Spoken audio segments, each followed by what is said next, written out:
కదండి, మనము వందే మాతర గేయాన్ని ఆలపించుకుందాం. వందే మాతర గేయాన్ని రచించి 150 సంవత్సరాలు పూర్తయిన సందర్భంగా ఈ గేయాన్ని ఆలపించుకుందాం. వందే మాతర గేయాన్ని రచించిన వారు బంకిం చందర్ చటర్జీ, ఈయన రచించాడన్నమాట.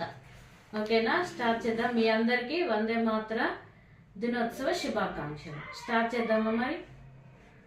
వందే మాతరం వందే మాతరం సుజలాం సుఫలాం మలయజ శీతలాం సస్యశ్యామలాం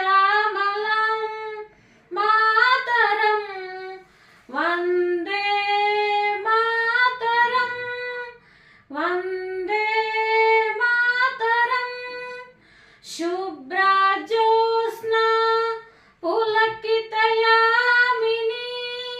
పుల్లకుసుమిత ద్రుమదల శోభిని సుహాసిని సుమధుర భాషిని సుఖదాం వరదాం మాతరం వందే మాతరం వందే మాతరం. ఈ గేయాన్ని ప్రతి రోజు ఉదయం ప్రార్థన సమయంలో ఆలకించాలన్నమాట. మీ అందరికీ వందే మాతర దినోత్సవ శుభాకాంక్షలు.